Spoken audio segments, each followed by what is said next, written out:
Es un placer para mí estar con todos ustedes una vez más a través de la señal de UTV, el canal universitario de la cultura, y este espacio denominado Desde la Academia, donde analizamos los temas más importantes del país. Hoy, como no podría ser de otra manera, estaremos hablando todo lo relacionado a la elección de los magistrados a la Corte Suprema de Justicia, todo el ambiente que se vive en el Congreso Nacional y, por supuesto, el trabajo realizado por la Junta Nominadora. Tenemos dos invitados muy especiales. Desde ya les doy mi gratitud por estar con nosotros en esta ocasión. Se trata de la doctora Ligia Ramos. Ella es diputada del Partido Salvador de Honduras y también es médico. Bienvenida, doctora, a este espacio. Muchas gracias por la invitación. Así es. Y también está el abogado Joaquín Mejía Rivera, pues ustedes ya lo conocen, nos ha acompañado en varias ocasiones. Bienvenido, abogado. Muchas gracias, Fran, por estar aquí. Gracias.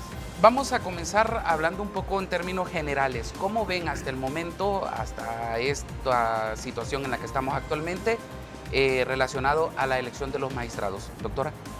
Bueno, mire, me parece que hemos tenido un avance muy grande, ¿verdad?, comparado con las elecciones en años anteriores, donde tenemos una nueva ley de Junta Nominadora que, a pesar de haber sido controversial, fue un avance muy grande y que creo que ha hecho un buen trabajo, ¿verdad? Ha hecho un buen trabajo, muy arduo, muy dedicado.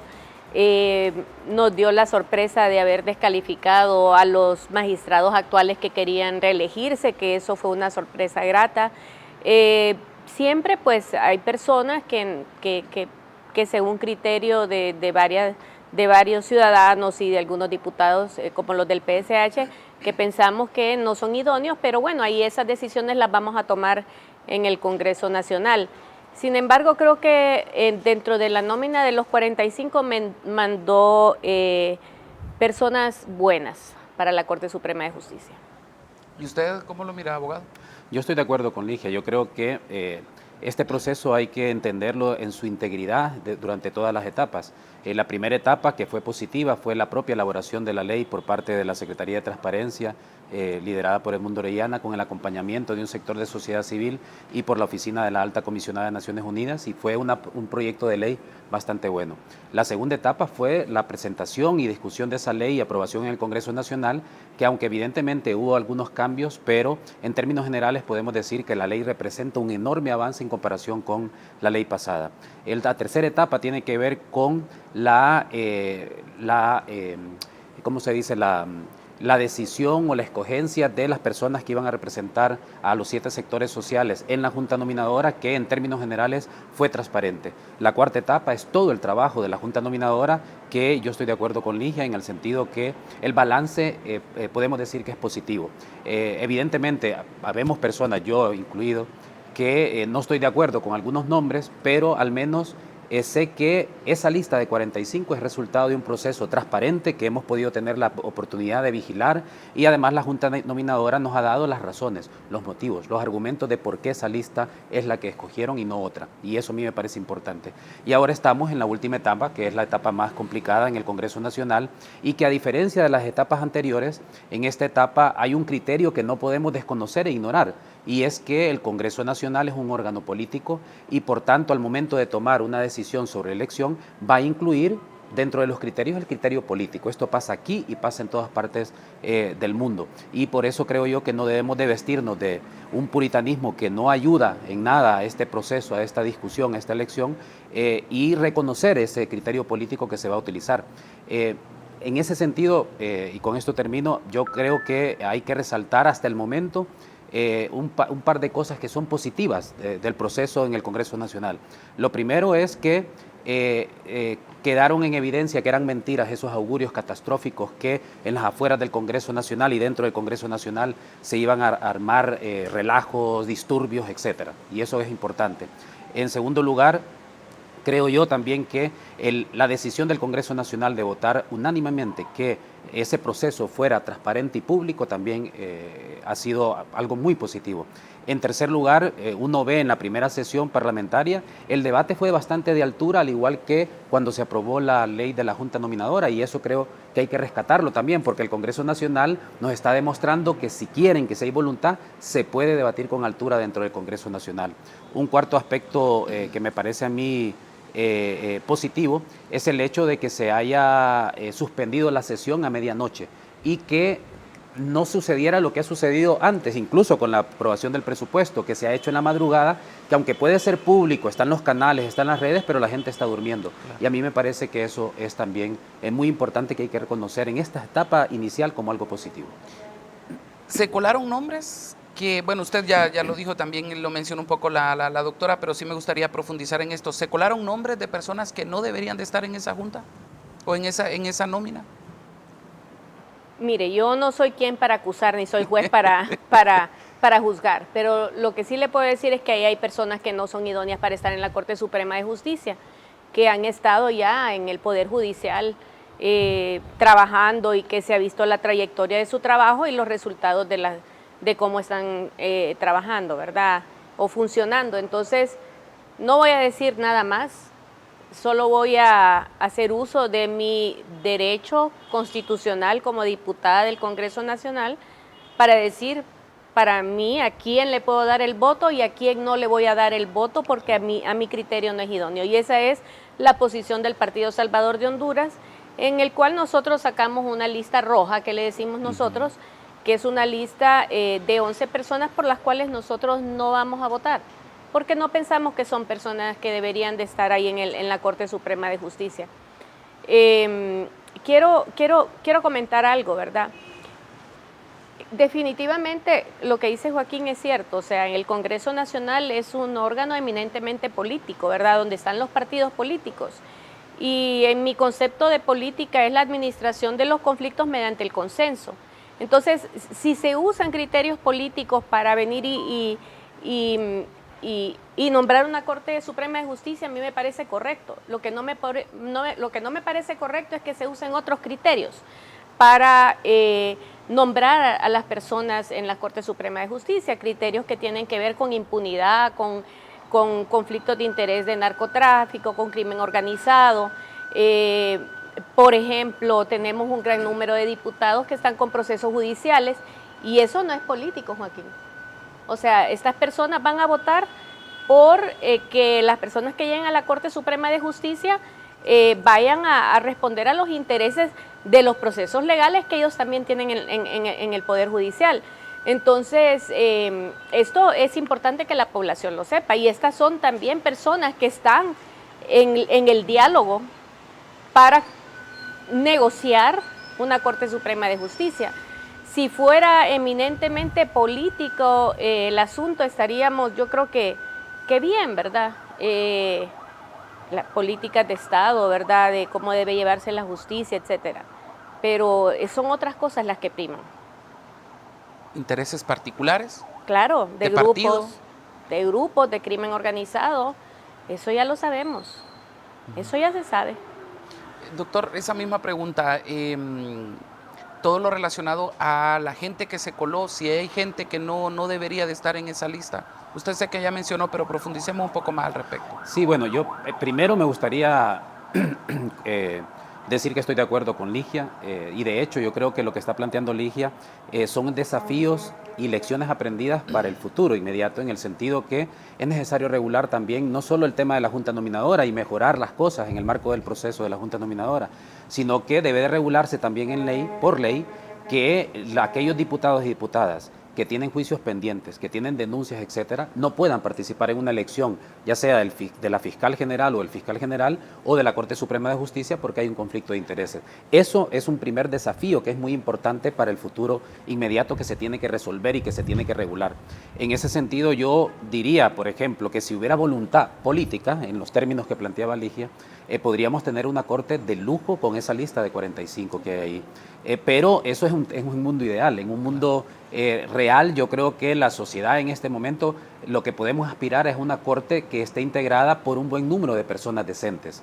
Y en ese sentido, creo yo, la publicidad y la transparencia es fundamental, porque, por ejemplo, yo creo que una de las reformas que sí se requiere en el proceso de selección es, por ejemplo, Daniel Cibrián. Yo no lo conozco personalmente, pero es fiscal general adjunto. Él tiene una responsabilidad política porque es una de las más altas autoridades del Ministerio Público, el cual es un órgano que se ha convertido en un instrumento, por un lado, de impunidad para corruptos, narcos, violadores de la Constitución, violadores de derechos humanos, y al mismo tiempo un instrumento de criminalización para aquellos que se oponen a un modelo extractivista que defiende los recursos, los bienes comunes, los derechos humanos, etcétera. Y en ese sentido creo yo que el proceso de selección, tanto de la Junta Nominadora como del Congreso Nacional, debe de ser más estricto para aquellos que han optado a cargos públicos o que se encuentran en este momento al frente o con mucho poder dentro de las instituciones del Estado. En ese sentido, yo creo que es necesaria una reforma para ello. Ahora bien, yo sí creo que de la lista de 45 hay gente que a mí no me convence y que a mí no me gustaría que fueran elegidas magistrados de la Corte Suprema de Justicia. Pero también reconozco que, en mi opinión, quizás equivocada, algunos o algunas de las peores candidatas quedaron fuera del proceso en la Junta Nominadora.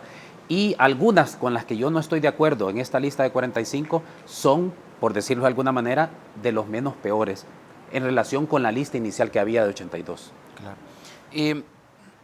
¿Es el Congreso Nacional el que debería de elegir a los magistrados? Les hago esta pregunta por lo siguiente. Yo no me acostumbro todavía cuando escucho que dicen 7 diputados para Libre, 5 para el Partido Nacional, 4 para el Partido o 3 para el Partido Liberal, que Redondo quiere uno, que el PCH quiere otro. Yo no me acostumbro a eso. Lo siento tan político y tan politizar la Corte Suprema de Justicia. Yo sé que en Honduras siempre ha sido así, pero yo creo que buscamos un avance en el tema de justicia, que no se siga encubriendo a personas solo porque pertenecen a X o Y partido político desde la Corte Suprema de Justicia. ¿Es el Congreso Nacional el llamado?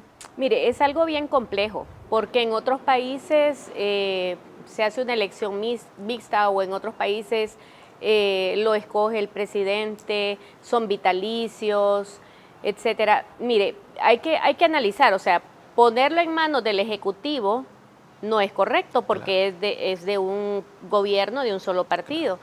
Poner en manos de la participación ciudadana tiene sus pros y sus contras. Uno es que la participación ciudadana es la expresión máxima de la democracia, pero también qué significa llevar a elección popular a magistrados de la Corte Suprema de Justicia sin un proceso de selección, por ejemplo, o vamos a empezar a tener campañas políticas de los abogados con notarios donde va a haber, se les va a dar dinero para poner rótulos, para andar en procesos electorales, que también va a desvirtuar y le va a quitar la sobriedad que necesitamos.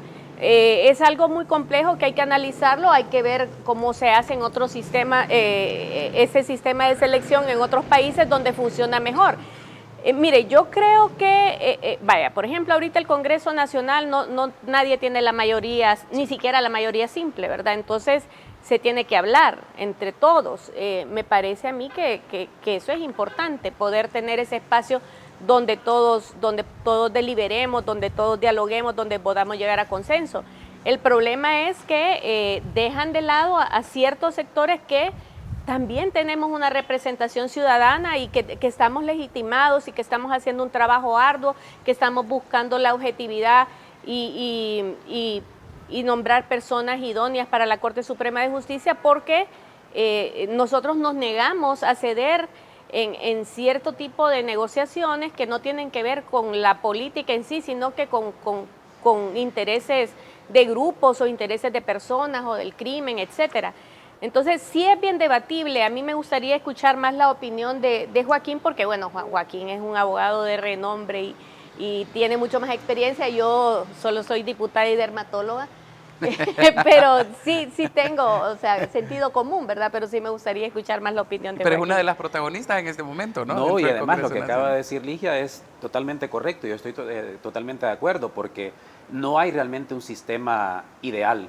y cada país, cada sociedad, de acuerdo a su historia política, tiene que decidir qué procedimiento utilizar. En Estados Unidos, por ejemplo, el presidente tiene la oportunidad de designar y que lo apruebe el Senado, pero hemos visto cómo ahora le tocaba, por ejemplo, al presidente Obama designar, y la mayoría republicana no permitió, no le aceptó sus designaciones, y eso hizo que se esperara hasta que llegara Trump, designar a Trump, y ahora tenemos una Corte Suprema en Estados Unidos que es conservadora y que está tomando decisiones que implican una regresión en materia de derechos. Y ese es un ejemplo claro de que tampoco es que funciona perfectamente. Bolivia, como bien decía Ligia, es a través del voto popular, y resulta ser que muchas personas que quieren ser magistrados o magistradas, o que ya son y quieren reelegirse, toman decisiones pensando en ser reelectas o pensando en quedar bien con un sector social. Entonces eso tampoco funciona. Recientemente en España estuvo bloqueado el Tribunal Constitucional por 4 años porque el Partido Popular, que es de derechas, no permitía que hubiera una renovación porque tenían una mayoría conservadora. Recientemente, hace un mes, se pudo renovar el Tribunal Constitucional y ahora hay una mayoría progresista. Es decir, yo creo que sí hay que hacer cambios en el país. Algunas cosas que podrían hacerse tiene que ver, por ejemplo, que la mitad de los magistrados y magistradas se puedan seleccionar en un tiempo determinado y la otra mitad en otro tiempo, porque eso va a garantizar que no hayan mayorías partidistas en la Corte. Eso es una cosa que se podría hacer. Y darle continuidad también a los proyectos que tienen el Poder Judicial, ¿verdad? Y por otro lado también creo yo que, en mi opinión, y esto platicando con algunos de los colegas de la Misión de Observación Internacional, en mi opinión y en la opinión de ellos, el proceso de la Junta Nominadora hasta que fue entregada la lista ha sido un proceso exitoso y que es replicable y exportable a América Latina. Y es algo muy positivo. Obviamente ese proceso hay que mejorarlo. Claro. La propia Junta Nominadora presentó un informe con recomendaciones de reformas que son muy concretas, con las cuales en la mayoría yo estoy de acuerdo, y que si se aplicaran, este proceso podría ser el ideal para América Latina. Y por eso es que hay tanta observación internacional, porque es un proceso inédito y muy interesante, y hasta el momento tiene un balance muy positivo. Ahora bien, cayendo a la realidad de lo que está pasando ahora, yo ayer, lo he venido comentando y lo comenté también en un programa donde estaban jefes de bancada esta semana, donde yo también participé.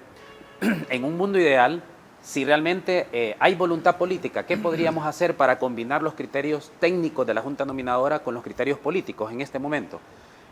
No podemos obviar que en el marco de los consensos hay cuotas de poder dentro de la Corte Suprema. Eso no se puede negar. Eso es lo que pasa aquí y pasa en todas partes.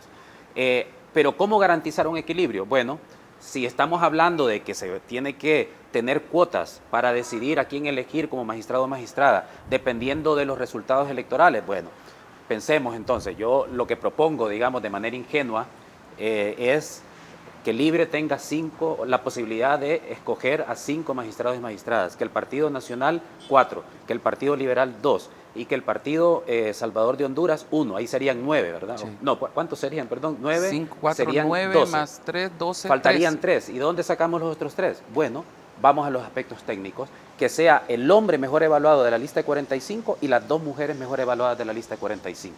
Eso va a permitir, o podría permitir, o garantizar un equilibrio de fuerzas políticas y también un equilibrio entre criterios técnicos y criterios políticos. Y hablando de los mejores evaluados, ¿qué opinión les merece el tema de la abogada Ana Pineda? Porque es cierto, solo se ha presentado una lista por parte del Partido Libre y que no pasó en el Congreso Nacional. Sin embargo, no vimos a la abogada Ana Pineda. Y también me llamó mucho la atención cuando el presidente Luis Redondo dijo que ahí ya no valía, que todos empezaban como de cero. ¿Qué opinión les merece eso? No podemos quitarle el mérito a las personas que llegaron a tener las mejores notas, ¿verdad? No creo yo que hayan sido manipuladas esas notas, pasaron procesos muy rigurosos.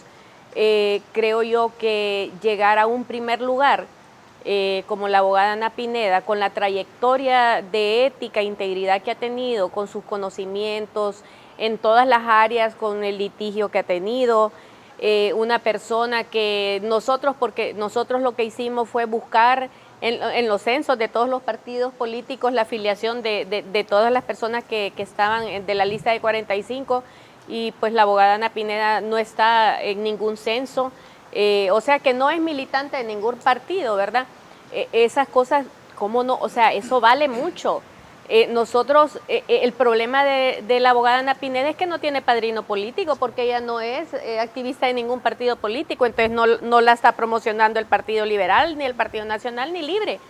Entonces, nosotros ahí tomamos la decisión como bancada de decir, esta mujer sacó el primer lugar, es una mujer que tiene una trayectoria íntegra, a esta mujer es a la que va a apoyar si en algún momento nosotros tenemos la posibilidad o si nos dejan, ¿verdad?, de venir y decir quiénes son los candidatos que nosotros podríamos apoyar. Ella es una de las candidatas. Por ejemplo, el abogado Roy, pues él tiene su padrino político, ¿verdad? Y es una persona que nosotros también vamos a apoyar.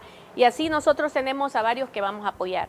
Pero a mí me daría mucho malestar, y creo yo que la misma población estaría decepcionada de que en una Corte Suprema de Justicia no esté una persona que tiene la trayectoria y las notas de ella, su trayectoria, sí, su independencia, que no para mí sería un fracaso del Congreso Nacional no nombrarla a ella como magistrada. Y algunos hasta como presidenta señalaban. Pero eso es bien difícil, ¿verdad? Eso ojalá, ¿verdad?, que fuera así, ¿verdad? Pero va a ser muy difícil porque el partido de gobierno va a querer tener la presidencia de la... Claro. Ahora, a mí no me importa de qué afiliación política sean las personas que lleguen ahí, sino que sean idóneas en el sentido de que van a tener su independencia. Entonces ahí no importa que sean del Partido Libre, del Partido Nacional, del Partido Liberal, con tal que tengan su independencia, que no tengan conflictos de interés, a pesar de que estén militando en algún partido. ¿Y a usted qué opinión le merece el caso de la abogada Ana Pineda? Totalmente de acuerdo con Ligia, y no es que antes del programa nos pusimos de acuerdo. No hemos hablado. Pero evidentemente, y de hecho yo doy datos objetivos, aunque también asumo y reconozco que hay una parte subjetiva en mí, porque somos amigos con Ana Pineda desde hace muchos años, pero Ana Pineda es una profesional brillante, ha sido una consultora internacional y nacional de mucho prestigio. De hecho, ella publicó conmigo y junto con un miembro de la Junta Nominadora, José Padilla Evelyn, el único manual de derecho constitucional que hay en el país, y no fue publicado por cualquier editorial, fue publicado por la editorial Tirano Blanc de España, que es la editorial más importante en el mundo iberoamericano en materia de derecho. Y forma parte de una colección de 22 libros que publicó la editorial, que se llama Constitucionalismo Iberoamericano. Y además no solo eso, también en algún par de libros que yo he coordinado, Ana ha escrito algún capítulo en uno de esos libros, además de litigio, la experiencia en materia constitucional. Y ahora resulta... Y en derechos humanos. Exactamente, sí. Por ejemplo, si yo comparo de la primera lista que se presentó en el Congreso Nacional, ¿quiénes han publicado más que Ana Pineda? Ninguno. Entonces es lamentable que la persona que haya sacado la mejor puntuación y que además haya dado tanto aporte académico, no solo a la universidad, sino que a la sociedad, y que además tiene publicaciones de prestigio como la que acabo de mencionar, que el Congreso Nacional no aproveche esa mente tan brillante. Y más allá de la mente brillante, creo yo, la importancia que tiene el hecho de que ser una mujer independiente. Ana, y perdón por la infidencia, pero Ana ha votado por candidaturas, y uno puede ver en las elecciones que ha votado por Partido Nacional, por Libre, ha votado por Liberal, porque no ha votado como ciudadana por partidos, sino que ha votado por proyectos en los que ella en ese momento consideraba que creía. Y como parte de su derecho ciudadano, pero no está vinculada a ningún partido político.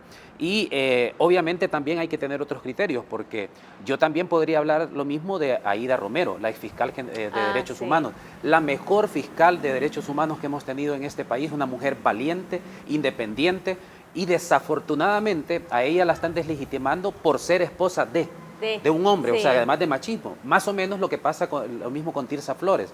Tirsa Flores es una mujer independiente, yo la conozco desde hace muchos años, capaz, ha recibido premios en Europa por su lucha por la independencia judicial, fue expulsada de manera ilegal del Poder Judicial por oponerse al golpe de Estado, y gracias a una sentencia en la que yo fui perito por escrito ante la Corte Interamericana, la Corte Interamericana condenó al Estado para que la restituyera. Pero Tirsa... Ha tenido atentados también. Así, exactamente, o sea, es una mujer completamente independiente. Pero yo veo algunos medios de comunicación que la deslegitiman por ser hermana de un hombre. O sea, además de machismo, a mí me parece también lamentable que suceda eso en relación con candidatas mujeres que tienen mucho prestigio y que se han ganado un nombre con su carrera profesional. No vamos a ver deslegitimación de nada por ser de un hombre, por ser esposo de, por ser hermano de, sino que esto se ve específicamente con dos candidatas que en mi opinión son de las mejores que hay, no solo en la lista de 45, en general en todas las personas que se han presentado a esto. Doctora, ¿y qué pretensiones tiene PSH en relación a esta elección de la Corte Suprema? Miren, no queremos perder la esperanza, como le decía yo a Joaquín, ¿verdad? Nosotros no hemos sido llamados a dialogar. La única reunión que hemos tenido ha sido en la comisión, la comisión especial, donde se recibió el informe de la Junta Nominadora, pero realmente no hemos sido llamados a consensuar. No nos hemos sentado, bueno, la persona que designó la bancada y el presidente del partido fue a la doctora Suyapa Figueroa, ¿verdad? Ella no ha sido llamada y Suyapa no muerde, o sea, ella dialoga perfectamente, así como dialogo yo, como dialogan todos, solo es de sentarnos a platicar. Entonces, ellos se equivocan porque nosotros tenemos, no puedo echar en cuenta el voto del presidente del Congreso Nacional porque él está fungiendo de forma independiente como presidente del Congreso Nacional, pero sí le puedo decir que los 9 votos del Partido Salvador de Honduras estamos unidos y hemos hecho un trabajo en pro de buscar las mejores personas para la Corte Suprema de Justicia. Cometen un error pensando de que estos 9 votos no tienen ningún tipo de valor. Podrá ser que no somos el montón de votos, pero el trabajo que hacemos, la legitimidad que tenemos nosotros como diputados en el Congreso Nacional por el pueblo hondureño, la credibilidad que tenemos ¿cómo le digo? El poder político de nuestra opinión es fuerte, ¿verdad? Entonces, hacen mal en subestimar la posición del PSH y las opiniones del PSH y las recomendaciones del PSH y el diálogo con el PSH. ¿Y estas últimas declaraciones de don Salvador Narrala afecta a que a ustedes les hablen, los llamen? Mire, yo lo único que le puedo decir que yo no escucho lo que dice el Salvador Narrala, yo respeto mucho su opinión, no la comparto. El trabajo que estamos haciendo en la bancada, en el Congreso Nacional, sí, nosotros hablamos mucho con él, lo escuchamos, él viene, platica con nosotros, nos da sus opiniones, pero él es muy respetuoso también con las posiciones de la bancada. Entonces a mí no me gustaría mezclar lo que está pasando en el Ejecutivo con su cargo como designado presidencial, donde a él le han faltado respeto y han caído en una pugna, y no me gustaría mezclar eso con lo que estamos haciendo en el Congreso Nacional, porque no me parece correcto, ¿verdad? O sea, el trabajo de nosotros es independientemente de lo que él diga. Sí, pero él se ha referido de manera directa al tema de la elección de la Corte Suprema. Me imagino. Me imagino que sí. ¿Es correcto que solamente 3 partidos políticos estén en esa negociación o debería de involucrarse a todos los diputados? Obviamente, por eso decía que el Congreso Nacional es un órgano político y además representa la diversidad que hay en la sociedad. De hecho, si la sociedad hubiera querido que hubiera una mayoría de un solo partido, hubiera votado por esa mayoría.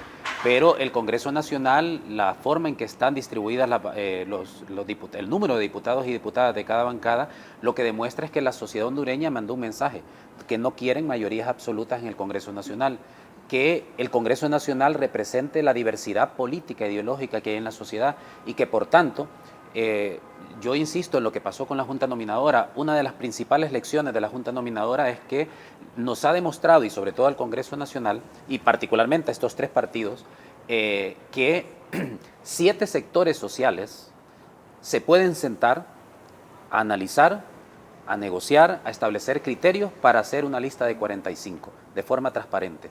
Ya lo demostraron. Entonces ese mensaje debe trasladarse al Congreso, en el sentido que todos los sectores representados en el Congreso Nacional deben de sentarse también en este proceso de negociación. Porque no hacerlo es un irrespeto a los hondureños y hondureñas que votaron por los diputados y diputadas que están siendo excluidos de este proceso de diálogo para elegir a la Corte Suprema de Justicia, y me parece que sentaría un precedente muy negativo para el país. Así ya para finalizar, abogado, ¿qué resultados esperan al finalizar este proceso? Bueno, como yo quiero, más que quiero ser optimista, yo lo que espero es que al menos la Corte Suprema de Justicia que se elija esté conformada por un buen número de personas decentes. Y cuando hablo de decentes es que, como lo decía uno de los colegas de la misión de observación electoral, que sean ingratos con quienes le dieron el voto para que estén ahí en primer lugar.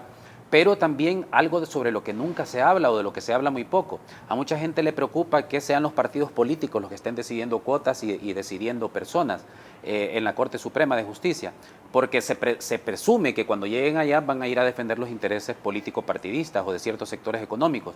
Pero a mí también me preocupa que quien llegue vaya a decidir o vaya a dictar sentencias en base a sus creencias religiosas y no en base a la Constitución y los tratados. ¿Qué es lo que ha pasado con todas las cortes que hemos tenido? Aquí es muy importante recordar que el Estado es un Estado laico y que la Biblia, el Corán, la Biblia del Mormón, la creencia que tengan, la deben dejar en su casita, en el ámbito privado y en sus iglesias, y que al momento de tomar decisiones lo hagan en base a derecho. ¿Y usted, doctora, qué espera? Bueno, falta todavía, ¿verdad? No nos han vuelto a convocar, se rumora que nos van a convocar para el martes. Creo yo que se debería de aprovechar este fin de semana y estos 3 días para sentarnos, ¿verdad? Para dialogar, para intercambiar impresiones, para limar asperezas, para pensar en Honduras. Tampoco quiero ser pesimista, yo no quiero perder la esperanza. Y lo que sí le puedo decir al pueblo hondureño, que nosotros no vamos a tirar la toalla, ¿verdad? Porque a veces a uno se desgasta tanto buscando consensos por el bien de Honduras, que uno a veces quiere ya tirar todo e irse, pero no va a pasar. O sea, vamos a seguir en la lucha, vamos a seguir tratando de tomar las mejores decisiones por el pueblo hondureño y esperamos, sí, por lo menos que tengamos un buen número de personas idóneas en la Corte Suprema de Justicia. Mario Pérez decía que hasta el 11.